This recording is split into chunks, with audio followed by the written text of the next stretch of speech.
Welcome to my channel Suraj Vedic academy. ఇంకో సరికొత్త ప్రాబ్లంతో మీ ముందుకు వచ్చేసాను. ఈరోజు చాలా సింపుల్గా ఇది విత్ ఇన్ సెకండ్స్లో ఎలా చేయాలో మీకు నేను చెప్తాను. ఇక్కడ చూడండి, what is the value of double of 30 + 30.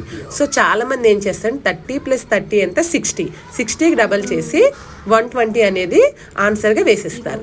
So ఇది టోటలీ రాంగ్ అనమాట. ఇక్కడ ఏం చేయాలంటే what is the value of double of 30 + 30 అంటే ఇది బోర్డ్మాస్ రూల్ యూజ్ చేయాలి. ఇక్కడ 30కి డబల్ చేయాలి. 30కి డబల్ చేస్తే ఎంత వస్తుంది, మనకి 60 వస్తుంది. సో ఆ 60కి అక్కడ +30 ఉంది చూసారా, అది యాడ్ చేస్తే మన ఆన్సర్ 90 వస్తుంది. సో ఇది కరెక్ట్ ఆన్సర్ అనమాట. ఓకే, సో కింద ఒక ప్రాబ్లం ఇచ్చాను కదా, ఇది మీరు చేసి ఆన్సర్ ఎంత వచ్చిందో కామెంట్ సెక్షన్లో చెప్పండి. సో ఇలాంటి మరికొన్ని వీడియో కోసం ఇప్పుడే మన ఛానల్ లైక్ చేయండి, షేర్ చేయండి, సబ్స్క్రైబ్ చేయడం మాత్రం మర్చిపోవద్దు. ఇంకొత్త సరికొత్త ప్రాబ్లమ్స్తో మీ ముందుకు వస్తాను. అంతవరకు థ్యాంక్ యూ.